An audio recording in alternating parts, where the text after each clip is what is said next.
Hello, hello. What's good, fellas? How we doing? Alex, you there, bud? Hey man, yeah, I'm here. Tell me you can hear me, please.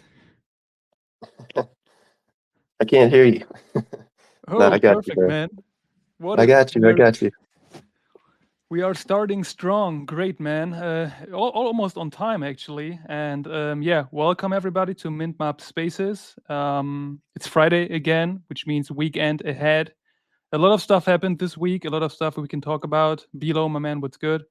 Um, yeah, it's funny because I just went on the CoinDesk Twitter page, and it showed that there is actually like a little party, people watching Bitcoin going to 100K. I think first time I saw it, it was at around 98.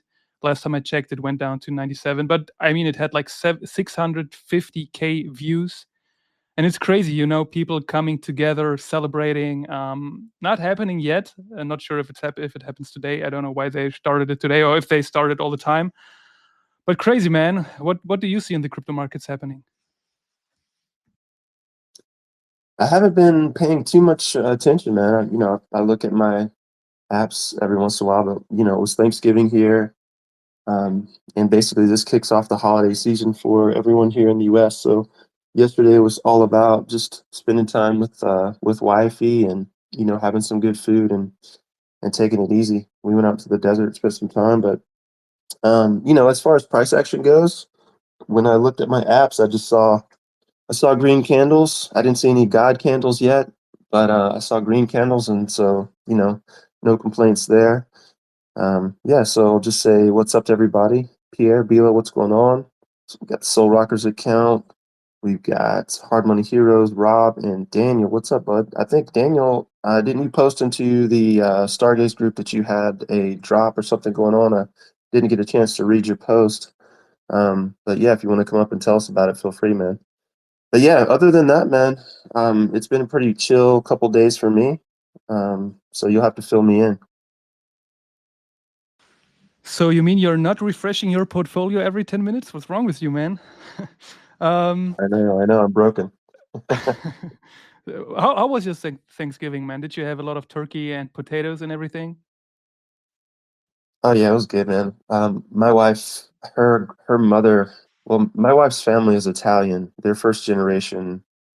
She's first generation born in North America. She was born in Canada, and when she grew up, her mother owned a restaurant. So she spent her entire life around food. She's big into gourmet cooking, and so I mean, she goes all out. She took really good care of us. Yeah, so we ate quite well yesterday for sure. That's great, man. You hear about Thanksgiving all the time in the United States, and it's not as big here. It's not big here actually. So one day you'll have to invite me over. Um, I think we got a request here. Let's see. Oh yeah, Daniel. Sure, I'll approve it. Um, let's see if I did it right. Yeah. Okay. Perfect. Um, yeah. Hey, Daniel. What's good? Hey, how are you? I'm just doing fine, just doing fine. I've just seen that you opened the space, and I just said, why not? I really would like to listen to new communities, because I have been I have been uh, yeah, seeing you doing amazing stuff here on the space with the good fellas and Archer, and yeah, as Archer said before, I recently I was working on some projects on Stargaze, and especially on ArtDAO, that is like this new platform for artists on Stargaze, and I think Archer is now on board on on ArtDAO. So yeah, it's very nice. In fact, within an hour, I'm going to host a space from our DAO. But yeah, I just wanted just to say hi and to listen to you guys. Awesome, man. Good to hear your voice, brother. You're always welcome here. We're working with just creating quality wherever we're at, so we're not really chain specific. A lot of what we do is on Solana. Of course, we're on Stargaze as well. And yes, I am in the Art DAO spaces and the Art DAO community, and will be. We continue to grow there. I don't know if Alex, who's behind the Goodfellas handle, is in there yet. we'll have to bring him in there because our focus primarily is high quality artwork, man. So I appreciate you popping up and introducing yourself, and you're always welcome. Looks like we got CQ joining us. Hope you're doing well, my friend.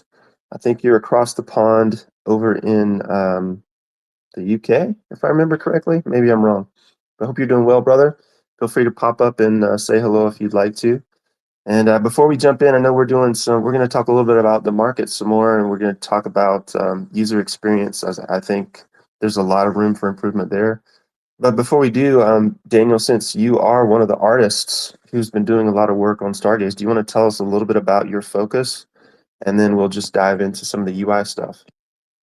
Well, thank you for the opportunity just to talk a little bit about my work. And something that you said that really catch my attention, and this was like you are focused on quality art, like to find out real quality artists on ecosystem. And I think this is something that I've just mentioned in the past ArtDAO space, like a week ago, in fact.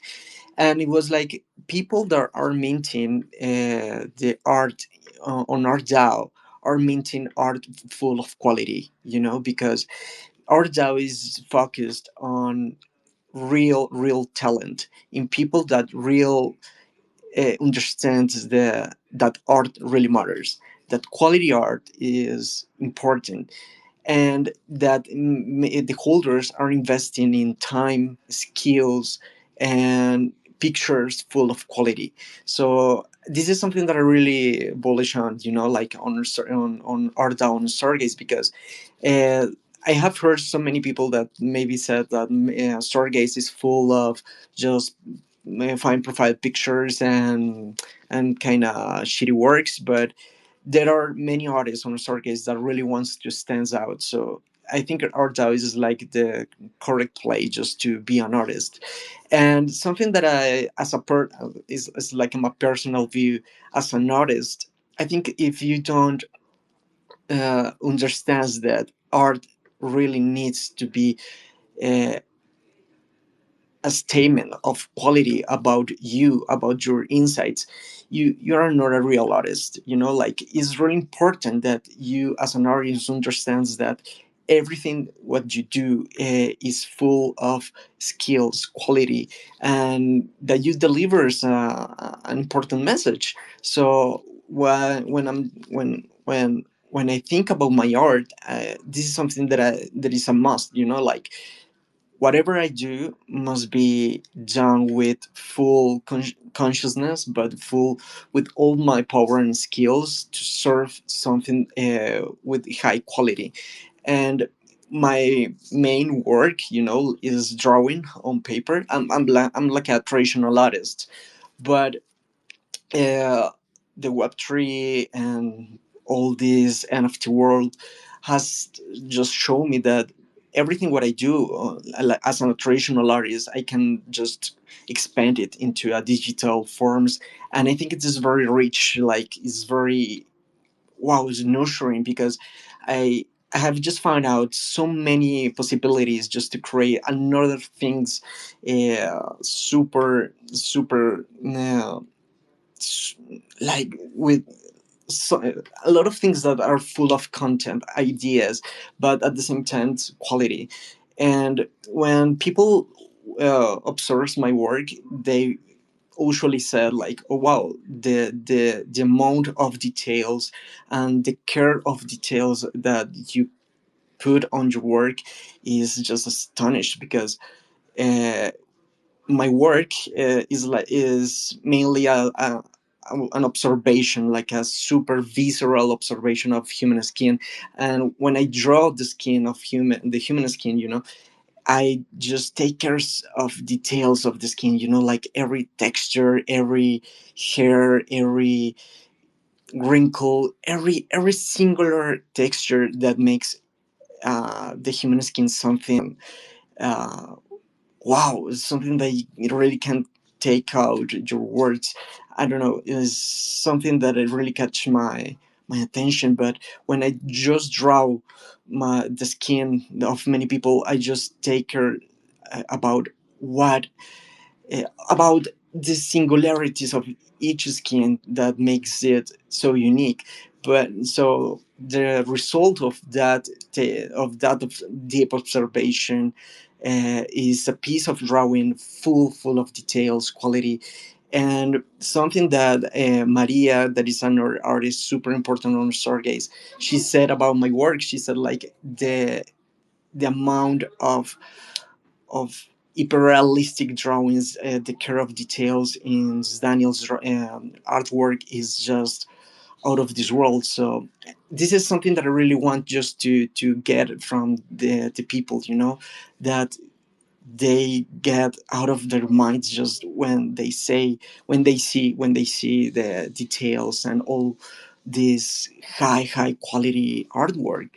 And something that I think is very important too is just to enjoy what you do, so when I just drawing, I feel myself. When I drawing, when I'm drawing, I feel like I'm feeling like in my arena, I'm feeling empowered. So I think this is something very crucial when you want to do something of quality. And yeah, I think I'm starting to ramble. So yeah, basically this is what I do as an artist, and a super enthusiast artist from Art DAO on a Stargaze. Yeah, thanks for sharing that, man. I mean, if you want to, we can pin some of your stuff up to the top. I know we've got the fabulous Daria joining us, who also does an incredible amount of detail in her work as well. We've got Masan, who we just released a piece with as well. Her work is fantastic. She does a lot of painting inside Photoshop, which is absolutely stunning. Seventh Legend, which I just recently opened a DM with. Apparently, this is the man who does a lot of coding. So we're doing a little bit of conversation. Hopefully, we can get some help with our staking service, which we're going to talk a little bit about when it comes to user experience. But if any of you guys want to pop up and share opinions, feel free to request a microphone, and we'll get that out to you as soon as possible. But we definitely would love to hear what everyone's up to, and feel free to share what's going on in your own little world. But now that we've got a couple artists here, I know Alex and myself, we're all about quality. We don't do the typical pump and dump nonsense. We're here creating a long-term business in the space, and we really like associating with high quality individuals who are serious about what they do. So, Daniel, I appreciate what you're doing. Darius, same thing with your work. Masan, everybody here who's putting out quality. Pierre, who's out there helping us promote, man, we love you, appreciate you. And CQ, man, if you want to come up and share an opinion, feel free. Happy to toss you the mic. But since Daniel, since you're on Stargaze and you've been using Stargaze, and we want to talk a little bit about UI, I'm just curious if you have an opinion on the user interface, the user experience that you've had in terms of creating NFTs on Stargaze. We'll just start with that platform as a good example, and also the minting experience, man. What has been your take on what's happening there? Well, I think at the very beginning it was kind of hard for me just to try to understand how this world works, because as a traditional artist, I was just used to just to show my art on the art galleries walls and stop. There's no more further. But at February of this year, a really good friend of mine, that she's another amazing artist from Stargaze, she just showed me like this new kind of possibilities of showing your work and just to monetize this, because sometimes in a traditional way of doing art, maybe to get paid for what you do is kind of hard. For example, even more when you're a young artist. But when I just started on the Stargaze, something that really caught my attention, that was the people, at least to me, was super kind at the very beginning. And since then, I feel like wow, this is the place that I really like to be, because people here is super kind with me. And maybe in a traditional world of art, maybe people is not that kind, but I do really appreciate when people is super kind. And I think this is something that really catch me, and that's maybe one of the decisions that I took about just to stay here on Stargaze, because the community is super nice and super attentive. And I think the people that really connects with me really appreciates what I do, because I think Stargaze is full of art, of pixel art, maybe AR art, But when people on Stargaze see my art, like hand drawing, a traditional art, they really appreciate what I do because it's different, because it's different from that ecosystem.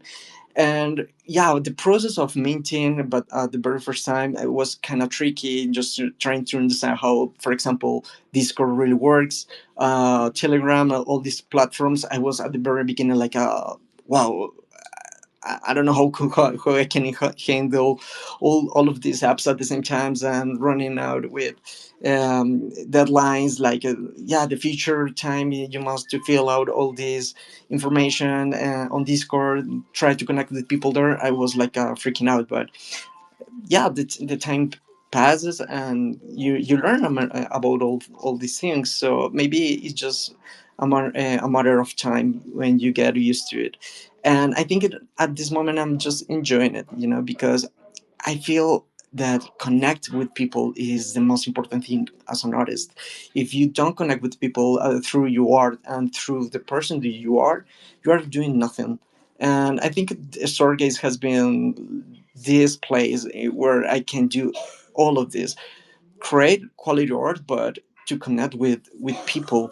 And something that is really amazing too is just to connect with people around the world. So I think this is very nice because we can collaborate with each other and create amazing things.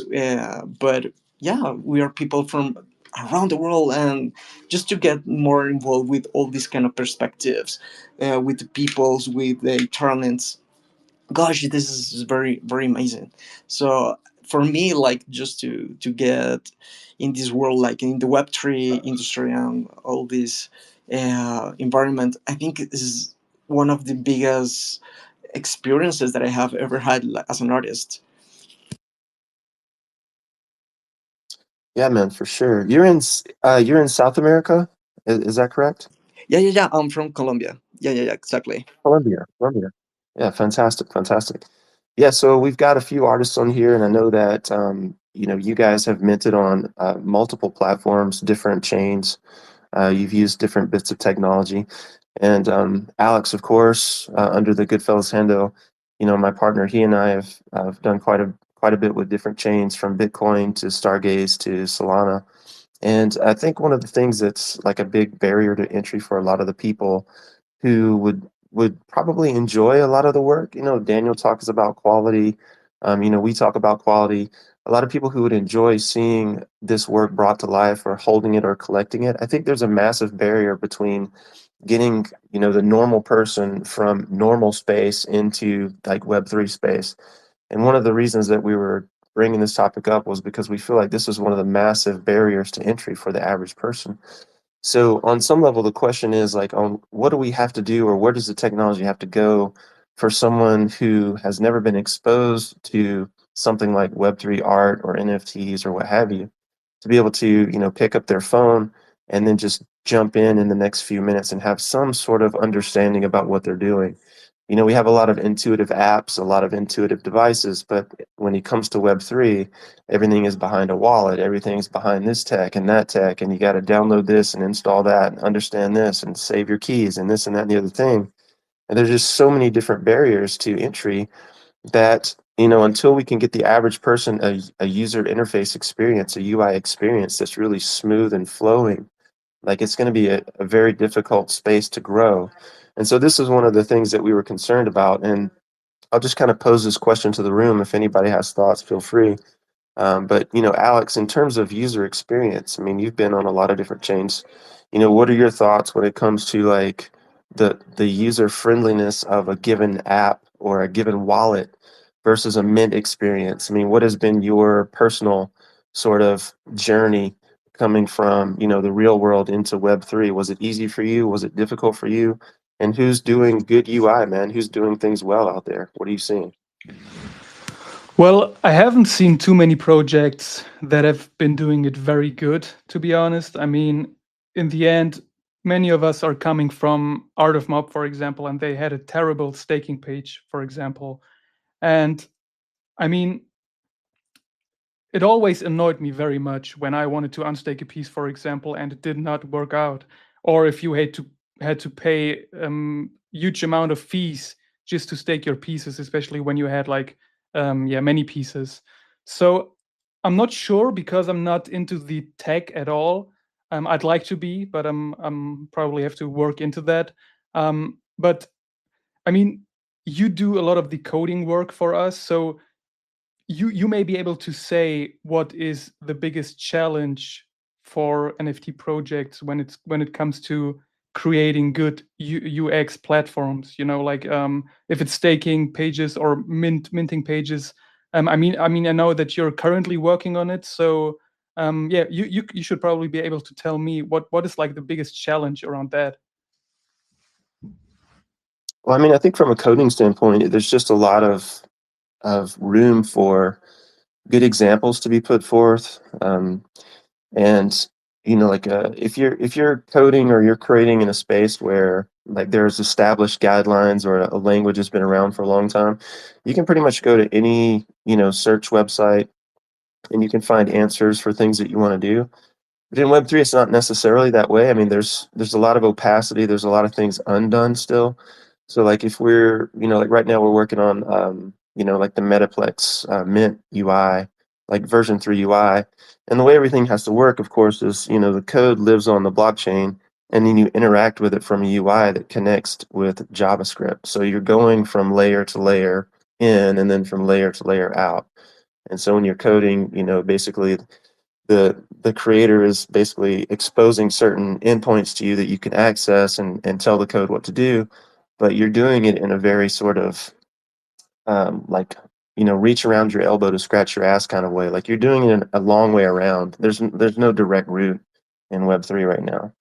And I think it creates a lot of problems and questions for like people who haven't coded that way before to come in and try and figure it out. It's just a lot of layers to go through and a lot of different libraries and learnings and ways to sort of troubleshoot because it's not as straightforward as it would be if it were just, like a simple one singular programming language.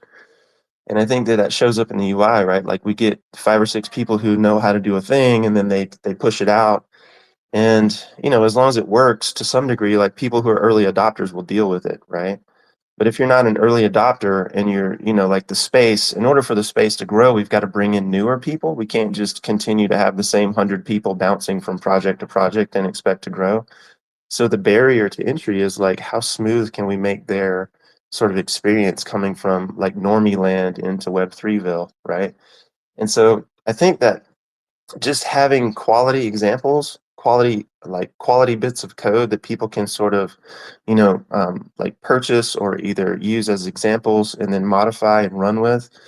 Like there are people who are doing this. Like Metaplex has done a good job, obviously on Solana. They're the gold standard for NFTs. But there's a lot of areas where this doesn't exist. And even if like you're going through Metaplex documentation and they're the biggest, there's, hundreds of millions of NFTs using their particular platform. Like at the end of the day, there still isn't great documentation. There still isn't. Like even for their like they released version 4 of their Mentor. Version 3 never even got an official UI, right? Like an official example UI.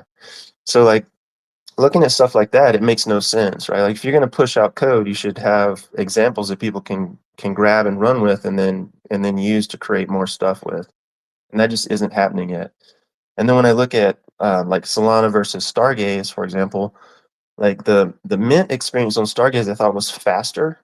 Like the UI is faster, but the challenge with that was because it's on Cosmos and you're dealing with multiple chains, like you have to learn a different type of wallet situation. So like you're funding, like you're funding your wallet on Cosmos, and then you have to move everything from Cosmos to Stargaze and vice versa. And then and only then can you mint on Stargaze, kind of a thing, right? Whereas Solana, if you own the token and it's in a wallet, you can just show up on a Solana website and mint. You don't have to move anything around. But the mint experience is a little bit different. It's not quite as smooth in some areas and smoother in others, right? And I think what we really need is we need a space where we have creators who are focused on building really smooth, slick, beautiful user interfaces. We just don't have that yet. So like from the code side, which kind of bores the shit out of everyone, that's kind of what I see. Like I'm more concerned with like as users, like what are we seeing, right? And unfortunately, we don't seem to have a core group of people who are like deadly committed to that. When I think of good UI on Solana, I think of like Famous Foxes. Like their stuff just works. They don't get a lot of credit, they don't get a lot of praise, but their stuff just works, right? The contract interface on Stargaze when you're going in to like set up whitelists or what have you, it just works. It's good, it's smooth, it's fast, it's fluid. You know, it's really easy to use. But there are other aspects of it that aren't. It's, you know, you have to remember certain wallets or write down certain wallets. Like there's no reference for some of the addresses that you need. You have to go screen to screen. Like not everything's in front of you. Whereas on Solana, a lot of times it's right there in front of you. You can point and click through it. And those are the types of experiences that people need. Like the average person needs that, you know. So I'd be curious, like, you know, Daniel, Daria, Masan, Pierre, like all you guys, Siku, Seventh Legend, all of you guys who have been in the space, like messing with these different user interfaces, I'd just really be curious to know what you're seeing. Daniel, go ahead, brother. Yeah, in fact, about what you're saying, I remember at the very first time that I just made my work on Stargaze, for me was like pain in the ass, you know, because I didn't understand how the platform, the interface really works, but it's not that hard. I think Stargaze has a real nice interface, and everything works very smooth. But yeah, but at the at the beginning was like a headache. But something that I really appreciate about Stargaze Studio, for example, when you finish your minting, there's a survey in which you can just express what you think about the platform, about the studio, about what you should, what do you expect just to see in the next time, you know, on the platform, on the Stargaze Studio for minting your NFTs, you know.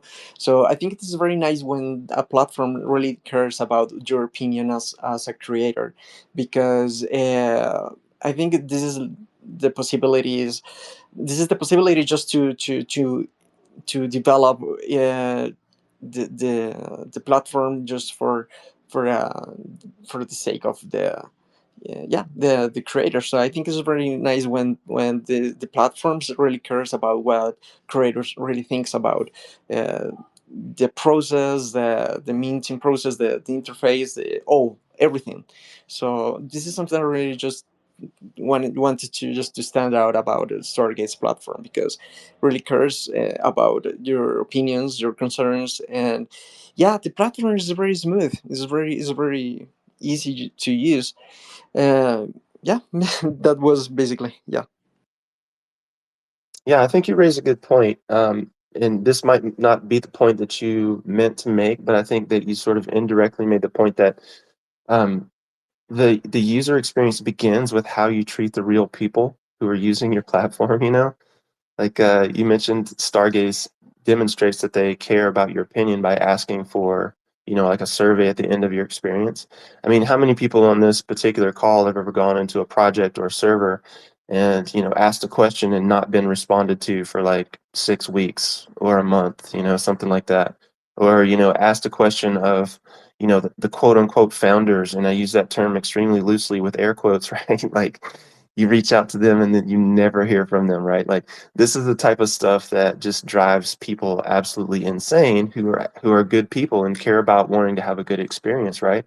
And so like the user experience really starts with how you treat the real people behind, you know, the profile pictures or the real pictures, depending on the situation. And this is one of the things that, like, when you come into Goodfellows, like, this is one of the things that we focus on a lot, you know, and Alex and I have had a lot of conversations about how quickly we need to respond to people. Like, let's get to them fast. Let's get to them quick. Let's get all the questions answered as soon as humanly possible. Let's form a relationship if we can, you know, and at the end of the day, let's make sure that we're doing our level best to, you know, identify what the concern is and what the real problem may or may not be, so we can actually have a real conversation with that person. And then when you do that, you find out, you know, where the tech starts to be deficient. And so I feel like that just human to human, that sort of let me treat you like a real person aspect of things is often missing. Alex, what do you think about that, buddy? First of all, I agree with what Daniel said. You know, the difficulty of Stargaze, especially in the very beginning when you're not familiar with all that stuff. I remember Brady being on our spaces and telling us, you know, you have to bridge Atom from the Cosmos chain to the Stargaze chain and stuff like that. And it sounded pretty difficult. I mean, in the end, for us people who are familiar with crypto, it's just a matter of getting used to it. But in the end, I think the biggest challenge of the NFT space is to onboard new people from traditional markets as well, and it should be as easy as possible. But yeah, why do you think user experience is so often overlooked in Web3 and NFT projects? I mean, in the beginning, I thought that, you know, maybe the average collector like doesn't even notice poor UX, or they just, you know, tolerate it. But you could even see in our Discord that people showed up saying that they were unable to unstake and stuff like that. So the problem obviously is there. There is not a perfect solution on Solana, for example, now. And that's why we actually built it ourselves to have control over it. Yeah, do you think NFT projects do not care about that and they just care about the mint and getting the funds and run away?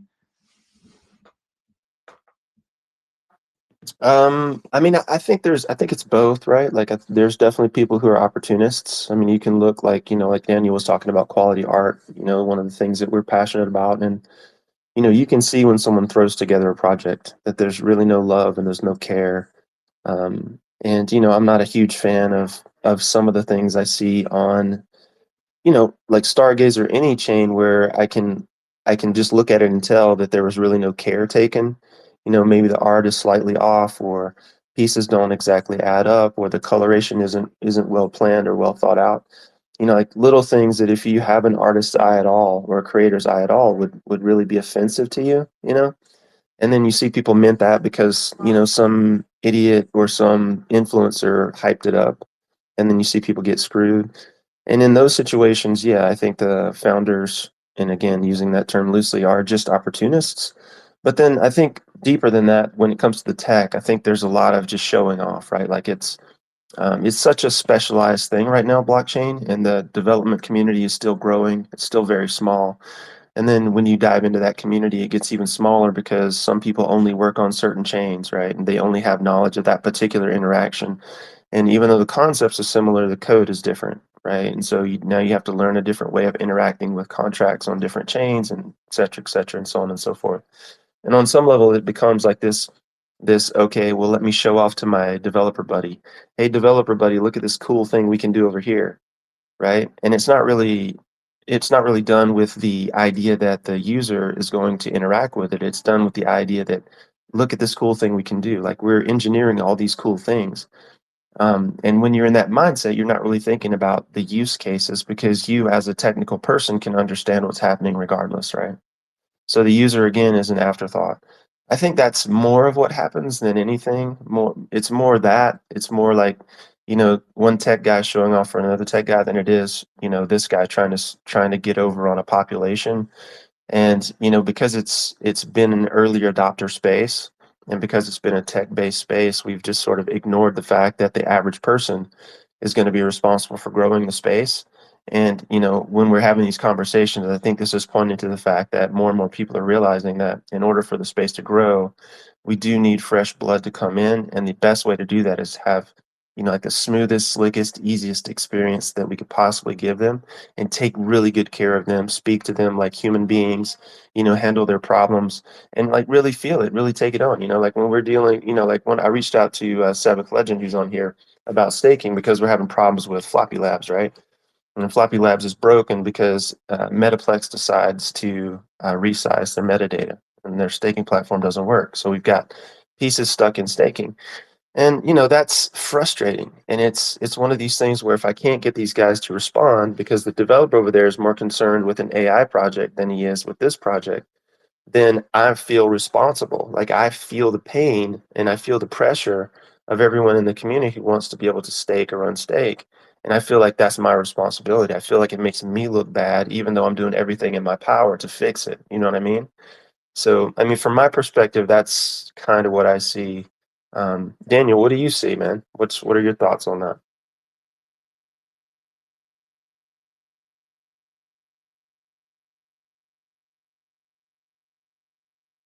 or Cost, go ahead. I'm not sure if Daniel's still with us or if he can speak.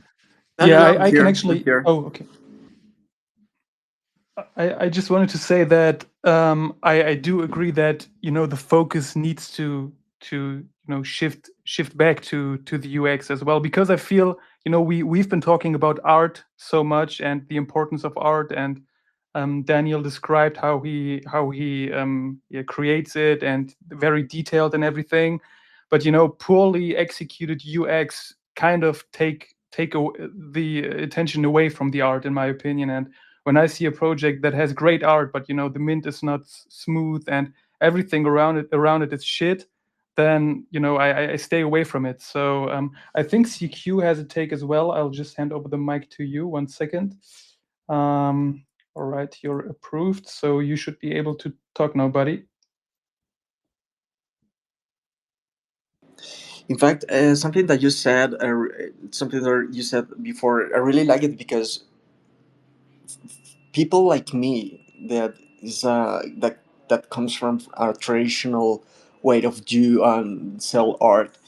Maybe the Web3 and all this intricate system could be really hard. Could be really really hard, but people like you, for example, Brady that you mentioned, yeah, people like you all makes a difference, because if if if I if I were alone, like if I were alone since the beginning, I think, wow, maybe I couldn't do that good as as I did in the beginning, because, for example, Brady was he's an ambassador from Stargaze. He was super patient and he was super human, as Archer said, because I think that makes the difference, and that makes that people stays on Web3 and creates on Web3. So what I said at the beginning, that yeah, the kindness of people is very important to me, because that makes me stay. So people like you all, like this amazing community and the Stargaze community, is the difference. Is just like the reason, or one of the main reasons why I feel super super nice just to be creating art on this platform. The people, definitely. Yeah, man. We have to give Brady a lot of credit because, to be honest with you, when we were talking about user interface, like that first user interface is person to person, really. And Brady really, yeah, I wish he was here to hear this, but I've said this to him before. Like, he really went over and above. I was bugging him on the weekends. I was bugging him at night. you know, like everything that I needed to get, he took the time out of his day to make sure that I had. And that to me is one of the keys that tells me that there's a huge commitment behind the project when someone takes the time to actually give you what you need, because honestly, time is more valuable than money. You can never get time back. You can always make more money. And so for him to do that, and to do it in the way that he did, that was really really appreciated. So all the flowers to Brady. Poly Raiders is here. What's up, guys? Hope you're doing well. I see. Looks like you got is you got a Christmas hat on your logo now, buddy? You getting ready for Christmas over there? Hope everything is all good out in Africa. Maria is here. What's up, Maria? Hope you're doing quite well. And CQ popped up, buddy. How are you? I think you said last time you were over in the UK, maybe. How's things out your way, my friend? Hey guys, yeah, I'm in London, yeah. So yeah, we've had a few days of sun, so I'm very grateful for that, man. I don't fare so well in the winter, so any sun we can get is good. um, yeah, no, interesting conversation yet again. I thought I'd chime in with some of my own kind of thoughts on this. I actually, when I came into kind of Web3 crypto, it was because I wanted to mint an NFT, which I literally failed to do. And it was like back in, I think it was like about March 21. And the band, the Kings of Leon, had a new album, and they were kind of they weren't the earliest in terms of like the kind of musicians to kind of jump into Web3, but they were they were fairly early. they were releasing some different covers of artwork and stuff as NFTs, and it was kind of interesting. And I think they had some like golden ticket thing going on, so they had some kind of cool stuff. And I just wanted to, like, I was aware of crypto, like my background's like startups, and my partner's a dev actually. So we were both kind of aware of crypto, but we hadn't jumped in yet. But I was like, okay, I'm just going to start with buying an NFT. Anyway, long story short, I completely failed to buy it because it was so damn difficult to actually buy the thing. So, but it got me into crypto. So like, and then fast forward a year. So like specifically in terms of why it was hard, it was all the normal stuff, right? It was like, first of all, you got to have this token, right? So it was kind of like, okay, where do I onboard via, so again, a centralized exchange. And then it was trying to get the money, the token into a wallet, right? So then I had to have a wallet. And I managed to do a few of the steps, but I think the point at which I really kind of faltered was it was on ETH, right? So it was the gas fee issue. So it was kind of like I got to this point where it was like, okay, it was going to cost me $30 for this NFT, and I could see all this buzz around, like the mint number and all this kind of stuff. And but even terms like mint was like, what's a mint? It's so funny to think now, but if you rewind, back to all this kind of new terminology. But then it was $30 for the NFT, but then it was going to cost me the same for this gas thing. And I was like, that can't be right. And also, it wasn't even that it was a fixed price. It could fluctuate. So it's kind of like, oh, I might end up paying like $50 for the gas. So it really kind of made me nervous. And it was like, in a startup, you'd call that like a friction, right? So you're creating a friction. Like, so if you're in e-commerce and stuff like that, you're trying to provide the most frictionless experience because you want someone to go from, and obviously brands spend a ton of money optimizing their checkout processes and all the rest of it, and the UX, which is exactly what this conversation has been about, to make sure that people don't drop along the way. Which is exactly what I did. And I don't even think that analytics, like if you think about a website, people hit your website and you've got Google Analytics, you can track it all the way through and you can go, right, this is the page which X% of people drop out of. And you'd be surprised at the amount, unless you're in this business, about the amount of people that literally put stuff in their basket and then don't complete the purchase for whatever reason. But when you're in Web3, it's really difficult to see that whole journey through. So I'm always really interested in like the analytics side of things as well. It's like, how do people even know what their users are kind of up to and where they drop out and why they drop out? Now, I think though, from an NFT, if you're running an NFT business / project, that's a kind of interesting aspect as well, but you're in a really lucky position that your community are always talking to you. So you can either think, oh man, that's a headache. Like, everyone's shouting at me. They want this, they want that. Or you could look at it like you've got like free market research. Like again, in the startup world, you want, people pay a ton of money to get this feedback. So your community and your users are literally telling you what they want. So you've really, I mean, if you don't listen to them, I don't know what to say. Obviously you can't make everybody happy, but if you just, the idea of building like a minimum viable product and then essentially tweaking it, making it better and better and better for your users. I mean, that's the startup kind of Bible, pretty much. Yeah, but a couple of other thoughts on the UX side of things. I think, and this is why I was talking about NFTs as a business or a project. I think when, obviously there's lots of different types of approaches to an NFT collection. And I think, some people are just kind of opportunists and they're just kind of like, they're just kind of throwing stuff up. Other people, maybe they've got some more experience or they're coming at it from a different angle. So I think, though, sometimes one of the main issues is that these businesses / projects just don't have any money. So it's kind of like, they've just sort of scrambled something together. But you start talking to them about UX. Like one of my big issues is like, I know people love dark mode on websites. I bloody hate it. Like, and I know I've read about it, and quite a lot of people also don't like the kind of like, it's not good for their eyes and all this kind of stuff. It's kind of interesting. So I'm like, just have a light mode and a dark mode. But I also appreciate there's limited resources, right, for these projects. But like, you start asking people for light mode, like, you know, even like Magic Eden don't have bloody light mode on their website. So it's like, if you don't like dark mode, you're out of luck, kind of thing, you know. So I'm always badgering them to get a light mode. But it's things like that. It's just like, I think that UX comes really low down on the priority list, because they're just like, when you're running a business, you've got so many things to do. So I kind of get that.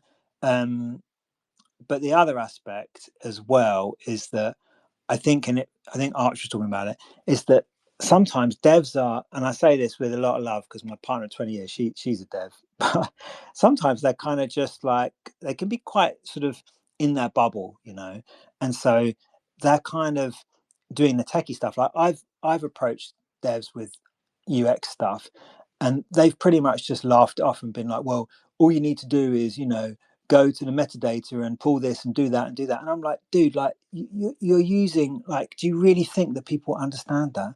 They don't get that at all. You've got to make it really simple, man. You know, or else you're just, again, you'll lose people along the way. So anyway, yeah, a lot of what you're saying resonates, you know. But I think it's just going to improve. Obviously, you know, we are still early, basically, and all this stuff will improve as we go.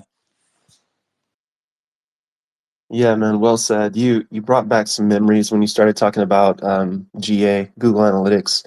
My first business was in web development back when it was actually difficult to create a website, and I remember when Google came online and Google Analytics went live. And this is one of the things that Alex and I talk about a lot, and one of the reasons that I don't feel like Discord, which Maria and I, who's down here, have talked about not being a good platform to use for, you know, any form of like customer retention. To be quite honest with you, it wasn't really designed for that in the first place. But like, if you're looking at how Web3 businesses are tracking people coming in and leaving, they're not, because there's really no way of doing it. And if you pair that out to what's happening in like Web2, for example, when the web went interactive, and you can embed little scripts or pixels inside pages to track people, like you can literally pull people up, like what CQ was talking about, and you can see where the masses leave your website. Like if you want to sell something and you know where the friction point is, GA will tell you, and it's like, okay, well, we need to do some work right here because we're losing 25% of the people who make it to this page immediately, kind of a thing. And this isn't happening in Web3, but you can tell when you see the same faces go from project to project to project, which is one of my pet peeves that I keep seeing over and over again, which I think is largely due to lack of UX and quality UI, is the fact that, you know, when you see the same 100 faces go from project A to project B to project C, just pumping and dumping and pumping and dumping and dumping and dumping, and you just continue to circle around, then you can see that the market itself of consumers is not growing. And that's really the friction point that we're facing right now, at least what I'm seeing in terms of growth. And I feel like if we could get some better tools around, you know, where people are coming in, where people are leaving. And again, like CQ said, we're extremely early. I know it sounds cliche to say that, but it's true. There is so much work to be done, guys. Like literally when I post, you know, that the best is yet to come, like it's not an exaggeration. The best is yet to come. There's a long way. There's a lot of opportunity. And so when we're talking about, you know, like building quality UI and taking extra pains to make sure Mint pages look good and that websites are unified and all this kind of stuff, like these are the things that, like, to a technical person, you know, may or may not really, you know, get your juices flowing, but to the average person coming in, just not having that friction, that is such a huge thing. And the more that we can get people to wrap their minds around the fact that we have to take care of people, you know, and then the people will take care of your marketing. You know, if we could start doing this sort of a thing where, you know, like Naval says, right, like you know, you sell because you failed at marketing, you market because you failed at product. Right now, Web3 is failing at product on a massive scale across the board, and we have an opportunity to fix that. So that's kind of my soapbox speech, and I'll turn it back over to Alex. Yeah, first of all, I remember when CQ talked about the good old Ethereum times. I mean, it was like probably the biggest hurdle for people to pay these fees, and that's why they didn't really get into the NFT space. But talking about different approaches, and as we've been speaking a lot about Stargaze, we could mention the recent Drama Queens drop. I don't know if you guys have followed it, but I know that I promoted it 2 or 3 times because we were allow listed. And yeah, guess who missed the mint? I did, because I think it was minted out in like 5 minutes in the second tier. So yeah, what they did is they basically they do not have a huge followership. They don't even have a Discord or Telegram, as far as I know. And yeah, they solely relied on their art, and they minted out really quick. Floor prices went up. I think they made like over $20,000 dollars in volume within the first 24 hours, which is great. I mean, that comes down to, I don't know, $1,000 in royalties. I think they have like 5% collection royalties. And we speak a lot about people getting mint funds to build their project. Yeah, Jason, what I think you were in touch with Yoya. I think he's called like this. Is what was his approach? Like, why did he do it the way he did? Because it was definitely very different from what I'm used to. I'm pretty sure Yoya is female, but at the end of the day, I think we haven't really had a conversation that went into that. One of the reasons that I think Yoya did really well is because she's been in the Stargaze community for quite some time. Like, she's a known name, and then her mint price was extremely low. Like, it was like what, $2 or $3, to initially mint if you're whitelisted. Which I think we were having. I think I sent you a message. It was like it would have been nice to see, what the response would be if the artwork was charged at maybe like $30 per piece, right? And not to make it about money, but like the money is a barrier, right? And it's sort of an indicator of how much somebody is willing to expend in order to gain, right? And if the barrier to entry is extremely low, and it's always low, then you can never really know what the market will bear until you start testing and pushing the upper limit. So like if we were doing product sales, we're going to push the product price up and up and up until we start to see a decline, like until we until we start to see a measurable decline. But when you mint for $2 or $3, like there's really no, that's really not a barrier, to any first world country, even a second world country, and a lot of third world countries. I mean, that's not really a big deal. So it would have been nice to see a much higher rate go for mint, but it wasn't my project and not my decision. And ultimately the market will decide where those pieces will trade. I mean, I think it'll be interesting to see if they're able to maintain floors like a week or 2 or 3 or 4 weeks from now. That's really what the test will be, right? Obviously after mint, if you weren't able to mint, there's a lot of FOMO, so people are willing to pay up during FOMO season, right? But the artwork is really good, and I would have loved to have seen it be put on, be offered to the consumers, to the marketplace at a much higher rate, like at least like I said, at least $25-$30 per piece. And then I think we'd have a nice sample size of like real interest, right? Because when you've got relationships and you've got low barrier to entry, that pretty much guarantees that you're gonna at least do quite well on your mint. Like maybe you don't mint out, but you're at least gonna have a solid response. Does that make sense? Yeah, totally. I'm curious to see how well it does in the future. I mean, you mentioned it. It was. I mean, I think Stargaze people are used to lower mint prices. I remember people complaining about our price, which was around $20. But yeah, as I said, I think he wants to open up a Discord now, and I'm curious to see how it does in the future. And I love the art, and I think she did a great job on that. I'm not sure if there are any future plans. Yeah, Daniel, do you know more about that? Well, about the prices, I think this is a really big question because all depends on every artist, like in yeah, the creators has maybe have maybe like a different insights about prices, because sometimes it's kind of hard just to put a price for your work, because you really want just to maybe make a real nice amount of money, but sometimes it's not that easy, But yeah, the prices on Stargaze maybe are super low, because maybe there's so many collections of AR collections, and people's maybe sometimes called shitty collections, like super low quality pieces and all this kind of stuffs. But I think that's why maybe on Stargaze there's like this kind of idea of low prices. But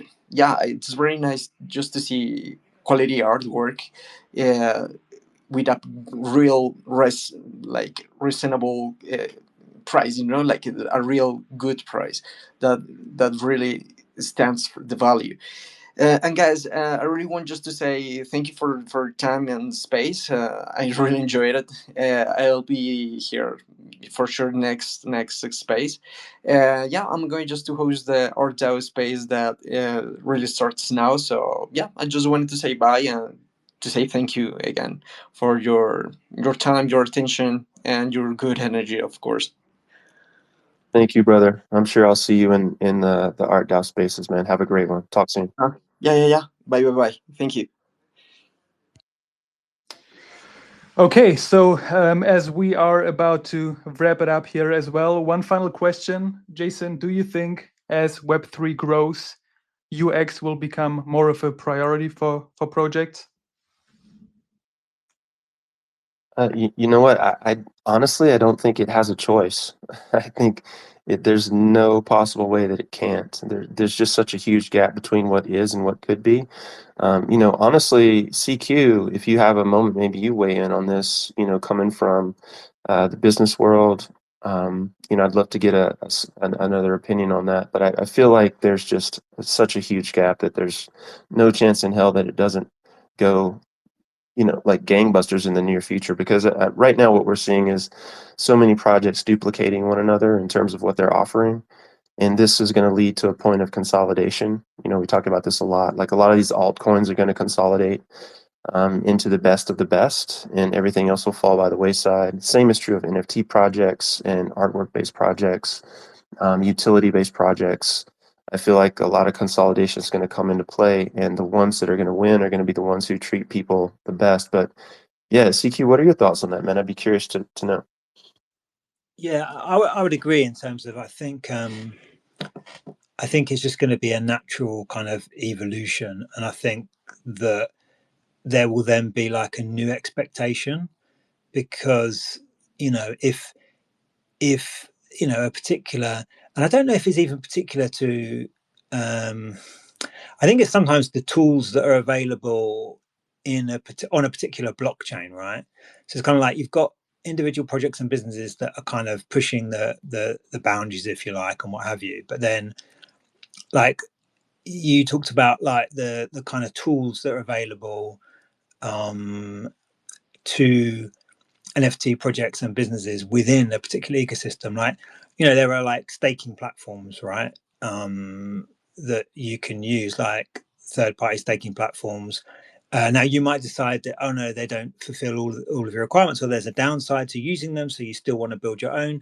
But this kind of constantly reinventing of the wheel kind of thing, I think eventually I'm assuming that there'll be platforms that come in and kind of fill those gaps. Like staking is a good example.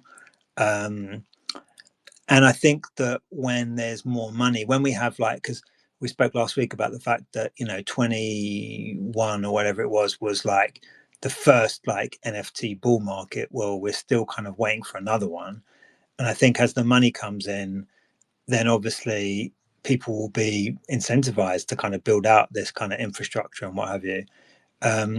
So I'm really looking forward to that. I think that's going to happen. I think attention will, we've already, even in the last week, we've seen people sort of, getting excited about NFTs again. And I'm only seeing that in certain collections and on certain blockchains, but I think it will all kind of filter down. And then I'm hoping that it will just be more kind of sustainable. I'm hoping that this second wave gives NFTs a lot more kind of legitimacy. I don't think anyone could have been prepared for the kind of crazy ball bear, like in terms of like tokens, yeah, but the NFTs, I mean, like just I've been a Polygon for a long time, and at one point there were mints every single day, and also on Say, I've been playing with Say a lot, and then it just kind of fell off a cliff, kind of not overnight, but it kind of tailed off and down. And so I'm looking forward to that coming back. But yeah, I think user experience is going to be a big part of that. So I'm really looking forward to that. I am as well, my friend. I hope that we're right about that, because I feel like that's going to be almost like opening a floodgate to the average person. Because when you can pull a friend or a colleague aside and say, "Hey, check out this really cool thing," and have them up and running in 30 seconds, a minute, have some basic understanding of what they need to do to participate, then that's when I think really like the curve really starts to go crazy. And I hope that we're right about that. So as Alex said, guys, we want to honor everyone's time. We're coming just past the top of the hour. So if anybody wants to pop up and say what you're up to, feel free to request the mic. I see Polyrators down there. Looks like we have Martin joining us. Masan, always good to see your face, or your profile picture of your face, I should say, and your beautiful work. Daria, always good to have you with us, girl. I'm looking forward to seeing some of your new work. The stuff that you've been putting out has been absolutely insane. Love it, love it, love it. Can't wait to get another piece going with you in the near future. Pierre, my man over there in France, brother, appreciate all the work that you do behind that Below profile picture. Soul Rockers handle we got showing out, another one of our collections. And Julian, so CQ, appreciate all the opinions. And if no one has anything else, I'll turn it back over to Alex, and we'll all get off here and go have a good weekend. Exactly, man. So thank you everyone for being here again. It was a pleasure as always, and looking forward to see you guys next week again. Have a great weekend. Bye bye, everyone.